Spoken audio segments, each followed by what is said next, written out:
sambutan dari DIY untuk mendukung Asta Cita Presiden tersebut, khususnya di DIY. Demikian, Bu. Pertanyaan ke saya? Ya, Oke.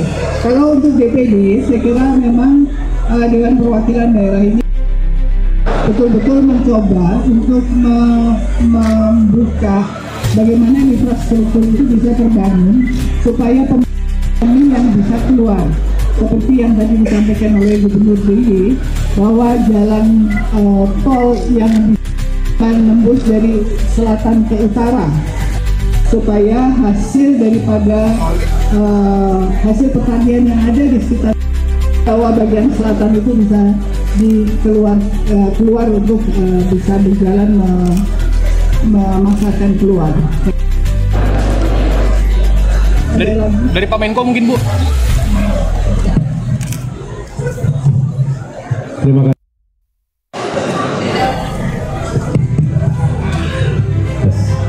Terima kasih, ya.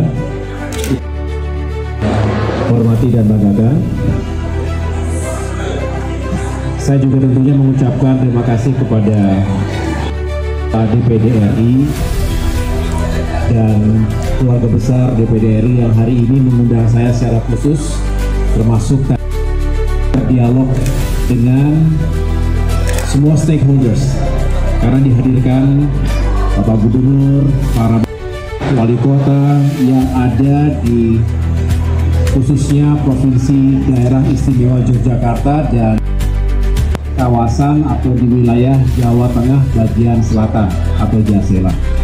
Tentu dalam kapasitas saya selaku bidang infrastruktur dan pembangunan kewilayahan menyambut baik inisiatif dari DPD RI untuk menghadirkan sinergi dan kolaborasi. Dan ini seringkali kita sampaikan bahwa memang kunci dari keberhasilan pembangunan di semua sektor, terutama infrastruktur, adalah jika Asta Cita, artinya visi misi Presiden Prabowo Subianto, dengan yang menjadi agenda prioritas yang juga para pemimpin di daerah, baik tingkat provinsi maupun kabupaten kota.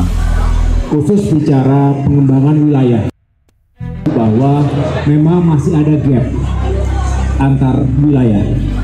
DIY dan Jasela punya potensi keterbatasan. Konektivitas ini harus terus dibangun dan kami sudah menginventarisir berbagai baik proyek yang masih dalam perencanaan maupun yang tengah dikerjakan tapi belum bisa selesaikan. Ada banyak faktor, tentunya faktor regulasi, faktor pembiayaan, penting sekali karena kita berharap tidak hanya membebankan pada APBN. Ingat, kita juga punya banyak prioritas. Begitu tegas mengatakan bahwa swasembada pangan, energi, air, termasuk meningkatkan kualitas pendidikan masyarakat, terutama yang kurang mampu, ini menjadi agenda utama selain mengejar pertumbuhan ekonomi yang tinggi. Jadi prinsipnya adalah ini menjadi tulang punggung dari setiap target dan agenda prioritas tadi, termasuk pangan. Tadi disampaikan pangan juga akan terjadi, termasuk tadi kita banyak bicara tentang sektor pertanian, sektor industri, tapi juga sektor pariwisata.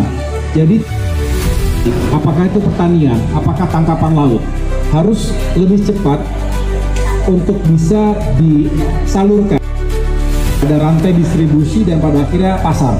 Masyarakat akan senang jika produk-produk lebih cepat sampai dan tentu dengan harga yang kompetitif.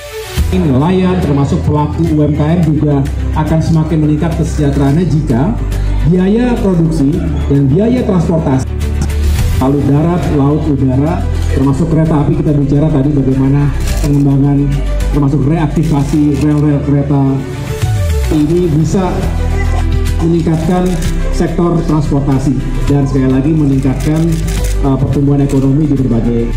Saya rasa itu esensi dari pertemuan hari ini dan mudah-mudahan bisa kita follow up dengan langkah-langkah yang lebih konkret. Terima kasih. Terima kasih. Menanggapi apakah ada tanggapan dari terkait terkait bupati-pati yang saat ini banyak menjadi perhatian.